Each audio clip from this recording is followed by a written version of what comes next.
sama-sama tayong magiging sarakli.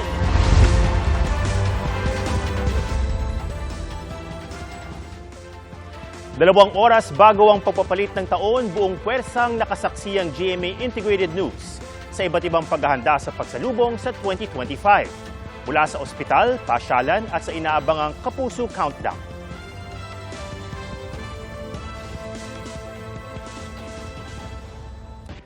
Bago pa umigting ang pagpapaingay, 188 na ang firework-related injuries ayon sa Health Department.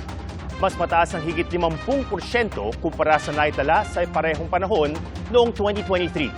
Kumustahin natin ang lagay ng ilang ospital, saksi live, si Katrina Son. Katrina? Atom, ilang mga ospital ang inikutan ng DOH ngayong gabi para makita ang kahandaan ng mga ito.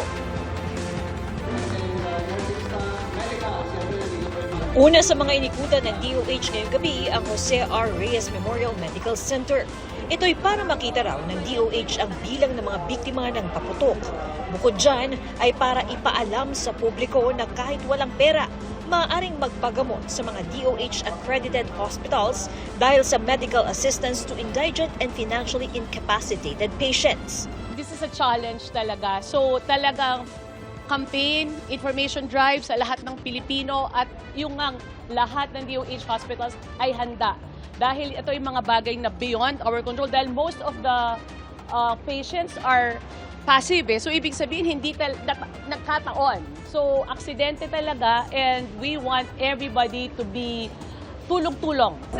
Isang challenge daw ito, kaya mas pinapaigting daw nila ang information dissemination tungkol sa mga masasamang dulot ng paputok. Dito sa JRRMMC, tumaas ng 43% ang bilang ng mga naputukan kumpara noong isang taon. As of 8 p.m., umabot na sa 18 firecracker-related victims ang itinakbo dito sa JRRMMC. It's so alarming na ang mga kaso ay mostly less than 18 years old. And yun nga ang passive victim talaga. So there's really a mass siguro sa mga magulang na talagang bantayan ang mga bata. Kasi nga, ang most involved part ng katawan ng biktima ay mata. Nangunguna sa mga dahilan ng firecracker injury ay ang King Kong at 5-star. Inaasahan pa raw nila na madaragdagan pa ang mga biktima ng paputok pagsapit ng hating gabi.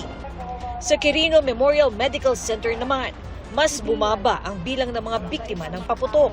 Sa buwan ng Disyembre, isa pa lang ang naitalang kaso at dahil sa kwitis. Buong-buo yung pwersa ng mga residente, ng mga consultants natin dito sa Quirino sa paghahanda at sa katunayan naka-code white kami. Ato ang payo naman ng mga doktor na kapag naging biktima ng paputok ay agad magpunta sa ospital at iwasang mag-self-medicate. Balik naman tayo dito sa JRRMMC. As of 10 p.m. ngayon ay umabot na sa 19 ang biktima ng mga paputok. At live mula dito sa Maynila para sa GMA Integrated News. Ako si Katrina Son, ang inyong saksi. Nasugatan dahil sa ligaw na bala ang isang lalaki sa Zamboanga del Sur. Sa Quezon City naman, kabilang ang mga dambuhalang boga sa mga kinumpiska. Saksi, si Ian Cruz.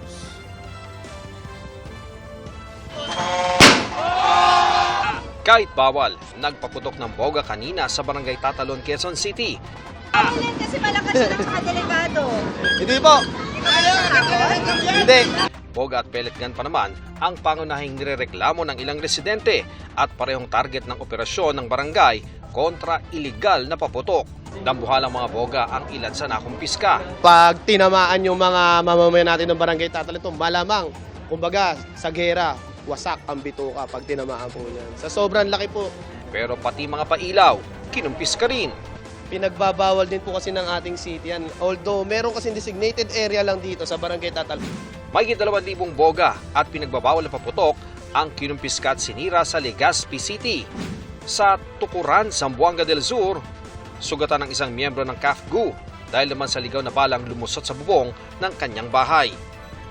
Isa ito sa 4 na stray bullet incidents na naitala ng PNP mula December 16. Inimbestigahan pa kung kaninong baril nagmula ang ligaw na bala. 4 na ang naitalang sugatan sa indiscriminate discharge of firearms sa buong bansa hanggang ngayong araw. 13 naman ang naaresto, kabilang ang isang pulis. Kabilin-bilinan po sa ating mga pulis na wag po nilang gagamitin ang kanilang mga service firearms sa anumang selebrasyon. Dapat nakatuon ang kanilang pansin sa pagtupad ng kanilang mga tungkulin. Hanggang kanina, marami pang namimili sa fireworks capital ng bansa sa Bocaue, Bulacan. Sa tansya ng mga nakausap naming fireworks dealer, mas malaki ang kita nila ngayong taon. Of course. Dahil maraming tao, although hindi ganun kalalaki yung mga binibili nila, yung bulto kasi ng tao, yun talaga yung naging reason kung ba't malaki yung sales namin this year. Ang ibang tindahan, umaga pa lang sarado na dahil sold out ang paninda. Siguro last year po, siguro mga nasa 2,000 lang. Ngayon, nasa almost 4,000 na siya. Puro pailaw lang naman to. Bakit daw mahal ang presyo? Sabi nila, yung supply daw medyo nagkukulang daw, kaya nagtaas daw sila ngayon. Sa dami ng namimili, bumabagal din ang takbo ng mga sasakyan sa Governor Fortunato Halili Avenue, lalo ang patungo sa direksyon ng MacArthur Highway. Ang iba nga sa mga tindahan, hapon pa lang, nagsara na rin. Marami raw tao pero wala na silang maibibenta pa dahil kulang ang stocks. Hindi raw kasi nila akalaing daragsa ang mga tao noong makapasko. Sana ho maraming stock, hindi nga ho nakapag-stock ng marami. Dahil nga nagbabagsakan ho ng presyo di syempre parang hindi mabibili. Pasado 3:00 na ng hapon, may delivery pa ng kwiti sa mga tindahan na nauubusan na ng paninda. Kasabay nito, nagka-build up na rin paglabas ang Bocaue Toll Plaza patungo sa Governor Halili Avenue dahil sa dami ng mga sasakyang patungo sa bilihan ng paputok at pailaw. Para sa GMA Integrated News, ako si Ian Cruz, ang inyong saksi. Maraming turista ang sasalubungin ng bagong taon sa Baguio City. Inabangan doon siyempre ang fireworks display. Saksi live si EJ Gomez. EJ? Atong wala nang 2 oras ay 20:25 na dito sa Baguio City, particular dito sa Melvin Jones sa Burnham Park. Marami na sa ating mga kapuso ang nakatambay kung saan dito nga may ginaganap na isang concert. Ito mga kapuso natin nakaabang na para sa gaganapin na fireworks display at syempre sa New Year countdown dito sa City of Pines.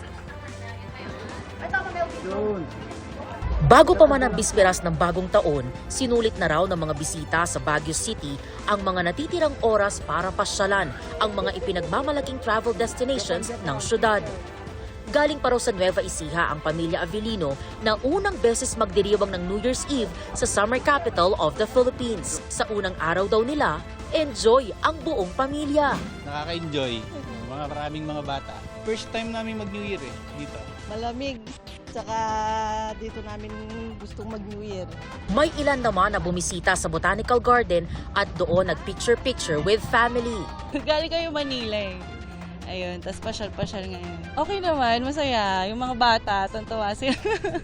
Bumiyahe naman mula sa Binangonan, Rizal ang pamilya ni Lenny na hanggang January 2 raw mananatili sa Baguio City. Well, because of the weather and even if it's like a bit crowded, but the atmosphere is really nice and you can really feel the festive mood here in Baguio. Para naman sa residente ng Baguio na si Manny, paulit-ulit man daw ang taunang pagsalubong nila sa bagong taon, hinding-hindi raw sila magsasawa. Okay na raw para sa kanyang mga chikiting ang simpleng rides sa Burnham Park. Masaya ma'am, masaya. Basta sa mga bata masaya. Ay dito sa Baguio ma'am, yung yung klema niya, yun ang dinadagsan ng mga turista dito. Ang Baguio City LGU may pa-DJ party para sa mga bisita na nagsimula kaninang 6:00 ng gabi sa Rose Garden sa Burnham Park. Sinundan naman ito ng concert sa Melvin Jones kung saan masasaksihan din ang inaabangang New Year's Eve fireworks display ng Baguio City. Ayon sa Baguio City LGU, inaasahan na mas marami ang year-end tourist arrivals ngayong 2024. Handang-handa yung pulis natin sa Baguio City na i-maintain yung peace and order, ano yung mga bawal sa selebrasyon ng bagong taon.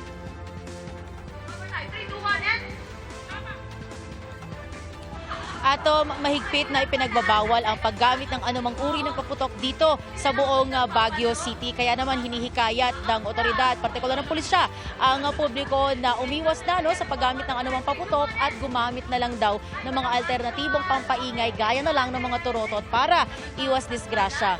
Sa mga oras na ito, nasa 16 degrees Celsius naman ang temperatura rito sa summer capital of the Philippines. Mula rito sa Baguio City, para sa GMA Integrated News, EJ Gomez, ang inyong saksi. Dagsari ng mga turista sa isla ng Boracay ngayong bisperas ng bagong taon. Ayon sa LGU, inaasang hanggang 11,000 ang tourist arrivals ngayong araw. Saksi si John Sala ng GMA Regional TV. Bukod sa crystal clear water at world-class sunset, pamoso rin bilang New Year's Eve destination ang isla ng Boracay. Kahit may mga pagkakataong kumukulimlim, dagsa pa rin ang mga turista ngayong bispiras ng bagong taon. Si Jonathan, itinuturing na something new ang pagsalubong ng bagong taon sa Boracay. Para may iba naman sa city, at least sa beach tayo, tapos may mga fireworks along the beach. First time ding mag-New Year sa isla ang Norwegian na si Tyra at Briton na si Imre. I chose it because of the beach. It looks so nice and the fireworks and it's a pretty good hostel here. We're gonna go back to the hotel just to get some rest and we're gonna come back here to celebrate with everyone. 11 establishmento at hotels ang mangunguna sa engranding fireworks display mamaya sa New Year's Eve countdown sa beachfront area. Ayon sa LGU, mas pinaganda at pinalevel up ang aktibidad ngayong taon. Family getaway naman kung may tuturing ng mga kaanak ni Michelle ang kanilang pagpunta sa Boracay, lalo na't paborito umano ng mga bata ang isla. Everything we need is here na. So food, like hotels and activities for kids and adults as well.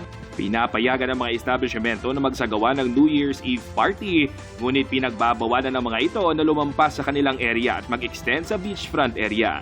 10 hanggang 11,000 ang inaasang tourist arrivals ng LGU ngayong araw. Mas marami kung ikukumpara sa 8 hanggang 9,000 noong mga nakaraang araw.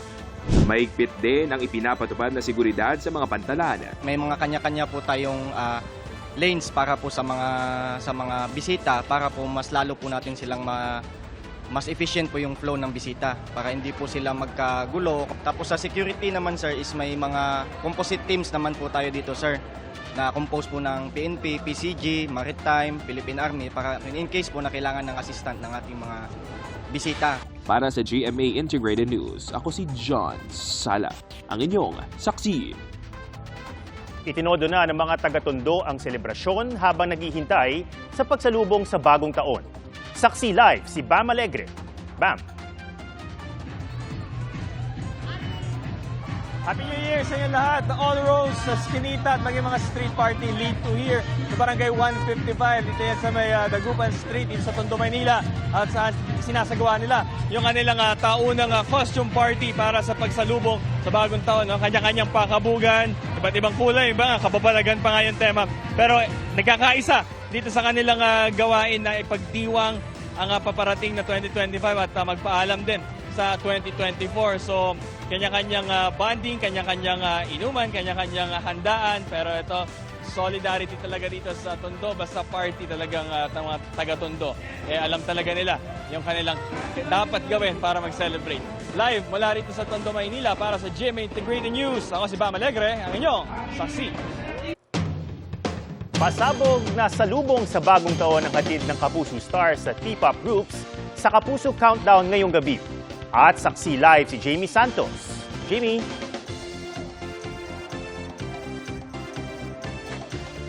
Ato, marami tayong kapuso na dito sa Pasay pinili sa lubungin ng bagong taon sa panonood ng GMA Kapuso Countdown to 2025.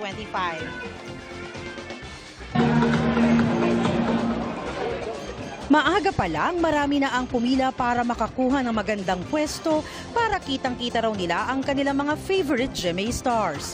As a student, syempre po, balik eskwela, stress na naman. So ito po yung stress reliever namin. Dito po yung mga idol ko. Sino ba ang kailang pinakakaabangan? SB19 po. Sinong favorite? Si Ken po. So ano feeling pag makikita na sila mamaya? Masaya po. So okay lang po kahit umaambon, dinitin pa na. Okay lang po, basta po nakita ko po sila. Gusto ko lang naman po mag-explore ng bago kasi mas okay po sa akin na nandito po ako. Pasabog na performance ang handog ng GMA artist na magtatanghal sa Kapuso Countdown to 2025, isa sa puso. Kabilang sina Julie Ann San Jose, Raver Cruz, Bianca Umali, Christian Bautista, Ay de las Alas, Sania Lopez, Isabel Ortega at Kaylin Alcantara. At ang mag-host ng GMA Countdown, si MMFF Best Supporting Actor at lolong star na si Ruru Madrid. Isang bogang fireworks display ang masasaksihan dito sa pagpalit ng taon.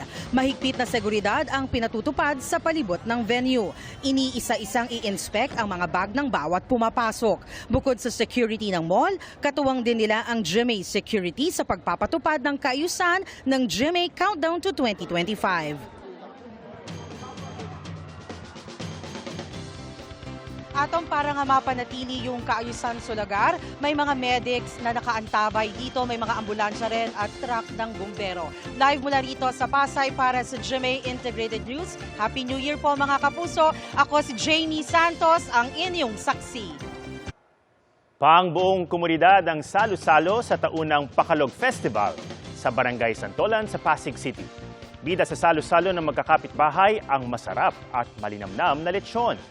Warm up pa lang yan bago ang countdown.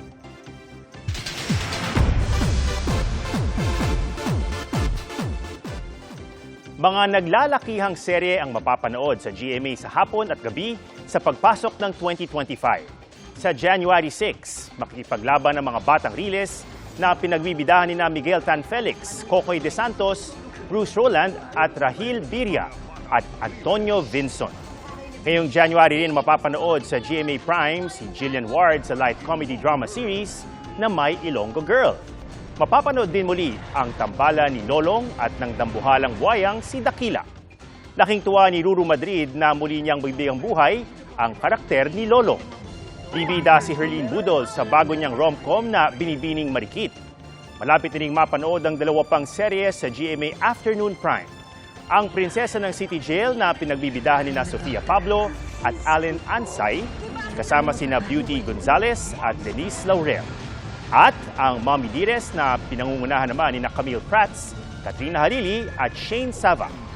Ang pinakaabangang kapuso Telefantasia na Encantada Chronicles Sangre mapapanood na rin sa 2025.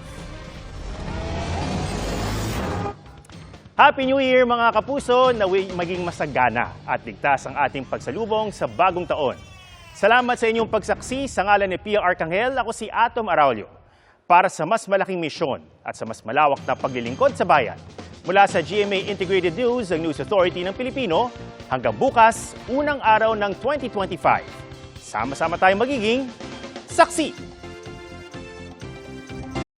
Mga kapuso, maging una sa saksi. Mag-subscribe sa GMA Integrated News sa YouTube para sa iba't ibang balita.